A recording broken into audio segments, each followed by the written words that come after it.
Entonces, en esa misma lógica, Darío, te quería preguntar lo mismo. En el fondo, ¿cuál ha sido tu visión desde Acera, por supuesto, respecto al proceso de planificación energética a largo plazo, la incorporación de los procesos participativos amplios, variables ambientales y territoriales? ¿Cuáles han sido los pros y los contras o las necesidades urgentes por cambiar algunas cosas? Me gustaría conocer esa opinión de tu parte. Súper, gracias Alex y gracias también a la organización por permitirme compartir algunas ideas sobre un tema que es muy interesante, y también gracias a los otros panelistas por estar aquí también. Quiero resaltar algo que dijo Javier, en el sentido de que la primera vez que se realizó la planificación energética a largo plazo, evidentemente nunca se había hecho antes, y por lo tanto había estado en el imaginario esta instrucción o este mandato legal, pero había que concretarlo y había que aterrizarlo y lograr hacer una primera versión de la planificación energética a largo plazo, que fue bastante exitosa y bastante bien realizada, lo que no impidió que en el proceso siguiente, en este proceso actual, se le hayan hecho mejoras importantes, y nosotros creemos que este proceso va a seguir año a año mejorando y dando luces de lo que estamos viendo como distintos escenarios hacia el futuro. Creo que la inclusión de la participación, abrir la participación no solo a los técnicos, sino que a la comunidad, no solo mayoritariamente a Santiago, sino que a las regiones, poder desafiar, como decía Ángel, la opinión técnica con a partir de las opiniones recogidas de la comunidad, es muy relevante, y creo que es un proceso que debe seguir profundizándose. Así que, por mi parte, felicitar al equipo del Ministerio de Energía por este proceso, y esperamos que en los próximos procesos también se sigan profundizando estos cambios. Ahora, dicho eso, también es importante entender que, por lo menos a mi juicio, y esta es una opinión personal, este es un proceso que, como decía Javier, es un proceso de evaluación de escenarios más que de planificación como tal. Son entrega de insumos a alguien más que va a hacer la planificación. Por ejemplo, en el caso de la planificación de la transmisión, quien recibe ese insumo es la Comisión Nacional de Energía.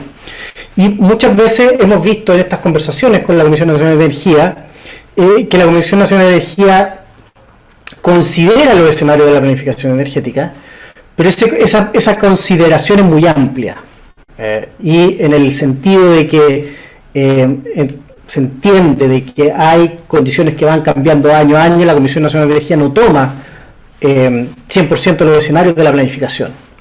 Creemos que a futuro debiese ir produciéndose una relativa convergencia entre estos dos procesos, entre los escenarios que toma la Comisión Nacional de Energía para la planificación de la transmisión como tal, y los escenarios que salen de este estudio de escenarios energéticos de largo plazo. Yo creo que ese es un primer elemento que es importante considerar, tanto de quien realiza la planificación energética a largo plazo como quien la recibe como input. Ojalá que podamos ir convergiendo. ¿Por qué? Porque el proceso que se realiza es bastante profundo, y probablemente mucho más profundo del proceso que año a año puede llevar a cabo la Comisión Nacional de Energía.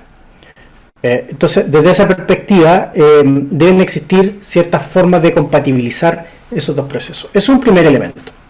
Un segundo elemento que yo creo que también es importante que podamos reflexionar sobre este proceso de planificación está relacionado con la probabilidad de ocurrencia de los escenarios. Hoy día, en estos procesos hemos visto que los escenarios que se plantean son todos equiprobables, es decir, se desarrollan y se construyen de alguna forma en que todos tienen la misma probabilidad de ocurrencia.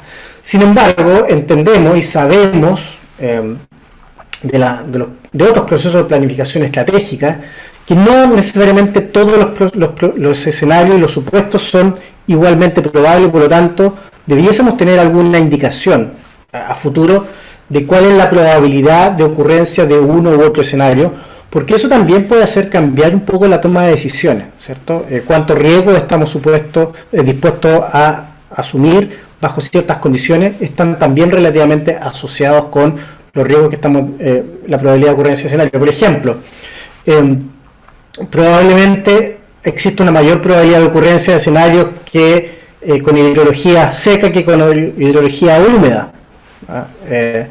Y por lo tanto, ¿cómo vamos incorporando esos elementos finalmente y así como ese, hay muchos otros que hay que ir incorporando en esta probabilidad. Y un tercer elemento y final es cómo se coordina este proceso de planificación energética con otras instituciones del Estado. Ustedes lo mencionaron, ¿cierto? Y cuando se menciona, y Claudia mencionó el estudio de franja, se hace un análisis bien profundo de la factibilidad, de la posibilidad, de dónde están ubicadas aquellas zonas más sensibles. Sin embargo, esa modificación, esas zonas sensibles van cambiando en el tiempo y van cambiando en función también de decisiones que toman otras entidades públicas. Voy a poner un ejemplo y podemos generar conversación sobre esto más adelante. Hoy día está en discusión una modificación del 98, que es el norma de ruido de instalaciones industriales, donde se incluye el ruido para instalaciones de emisión, ¿cierto? Ahí hay una definición de quién es el afectado, quién es el receptor del ruido, que tiene unas ciertas consideraciones y que puede cambiar en la medida, en función del tiempo, en la medida que se instalen nuevos receptores o nuevas comunidades a lo largo de la línea de transmisión. Eventualmente que todo el trazado vaya a cambiar en el tiempo. Y eventualmente también podría ser que la línea dejara de cumplir en 2, 3, 4, 5 años más con algunas consideraciones del tipo ambiental. Entonces la pregunta es cómo ese tipo de modificaciones normativas que son dinámicas y que hoy día está en pleno proceso de discusión, ¿cierto? Y que probablemente va a estar operativo en 1 o 2 años más, va a afectar estas zonas sensibles para, por ejemplo, el estudio de franja.